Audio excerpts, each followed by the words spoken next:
They thought it was a fresh start. The Malik family had been struggling for months.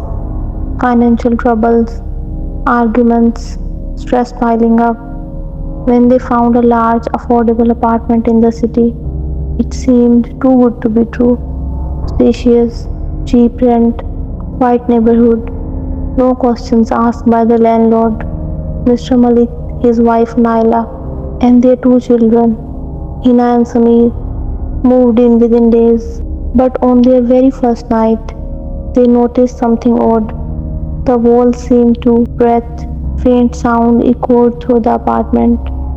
Low murmurs, soft enough to ignore, but always there, just beneath the surface. At first, they dismissed it as old pipes or the wind, but the whispers grew louder every night. And worse, they were not random. The walls were speaking their secrets aloud. One night, as Mr. Malik sat in the living room, he heard a voice whispering from the corner of the wall, "You have lied about your debts. You have hidden it from your wife." He froze. No one else was awake. He stared at the wall in terror, his heart racing. In the bedroom, Naila heard her own walls whisper, "You have thought about leaving him. You have imagined it many times." She clutched her ears, but the voice seeped through. Even the children were not spared. Hina heard whispers mocking her deepest fears. "You stole from your friend. You lied to your parents. You are not as good as they think." And Sameer, only 8 years old, heard something worse. A voice that called him by name, telling him terrifying things about the others in the house. "They all lie, Sameer. None of them love you." The family began turning on each other. Suspicion filled every room. They fought constantly, each believing the others had somehow exposed their secrets. But it wasn't just words anymore. Objects began moving on their own. Photos fell from walls. Doors slammed shut suddenly, locking them inside rooms for hours.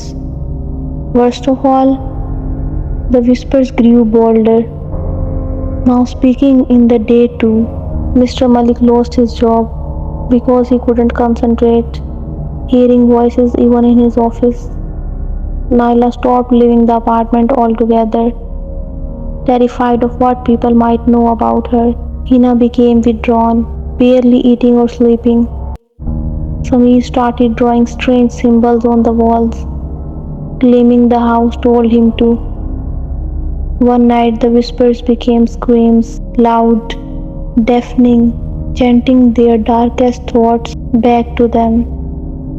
They tried covering the walls with cloth, furniture, even foam panels, but it didn't work.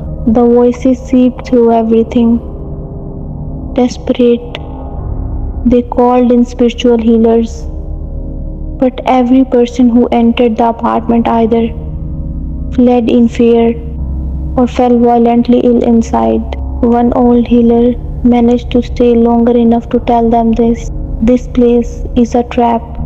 It feeds on secrets, on guilt. The more you try to hide, the stronger it gets. There is only one way to escape. Leave everything behind." He warned them never to take anything from the apartment. No furniture, no clothes, not even their phones. But Mr. Malik didn't listen. Before they fled, he grabbed an old safe from the closet, filled with cash and papers he had hidden from everyone. They moved to another city, staying with relatives. At first, it seemed like they were finally free. No more voices, no more strange events. But then, it started again. At night, the safe would rattle. Whispers would leak from it, slowly at first, then louder. "You brought us with you. You never really left." Mr. Malik became obsessed, staring at the safe for hours. He stopped eating, stopped talking. One morning, Naila woke up to find him gone. The safe wide open. Inside, nothing but a note in his handwriting. Some secrets were meant to stay hidden. He was never found. And the whispers? They never stopped. The family still hears them sometimes, soft, almost polite, but always there, reminding them we know everything.